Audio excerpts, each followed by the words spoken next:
নমস্কার বন্ধুরা, ডোনার রান্নাঘরে আপনাদের সকলকে স্বাগত জানাই। বড়দিনের জন্য মামুনি বাড়িতেই একটা সুন্দর ফ্রুট প্লাম কেক বানিয়েছেন। কেকটা সম্পূর্ণ নিরামিষ। যারা নিরামিষ খান তারাও এটা খুব সহজেই বানাতে পারবেন। দেখুন মামুনি কেমন করে বানিয়েছে।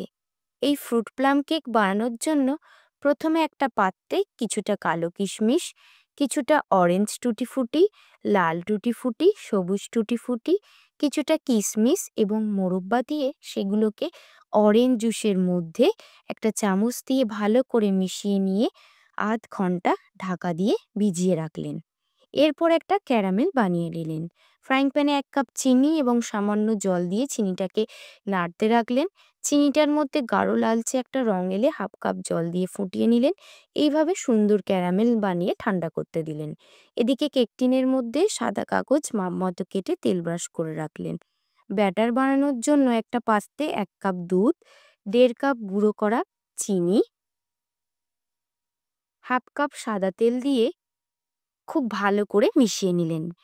তারপরে দিলেন ১ চামচ ভ্যানিলা এসেন্স এবং ১ চামচ ভিনিগার দিয়ে এসেন্সটা ভালোভাবে মিশিয়ে নিলেন। এরপর ২ বড় কাপ ময়দা, ১ চামচ দারচিনি, এলাচ এবং জায়ফল গুঁড়ো, ১ চামচ বেকিং পাউডার, ১/২ চামচ বেকিং সোডা দিয়ে খুব ভালোভাবে মিশিয়ে নিলেন।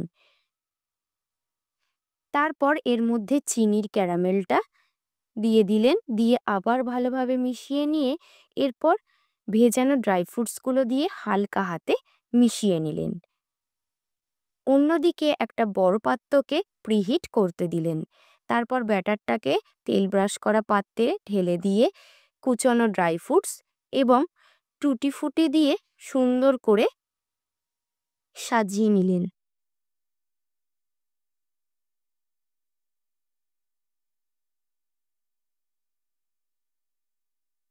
এরপর প্রিহিট করা পাত্রে ৫০ মিনিট বেক হতে দিলেন। ৫০ মিনিট পর ঢাকনা খুলে একটা ছুরির সাহায্যে দেখে নিলেন কেকটা বেকড হয়েছে কিনা। এরপর কেকটা ঠান্ডা করে আনমোল্ড করে নিলেন।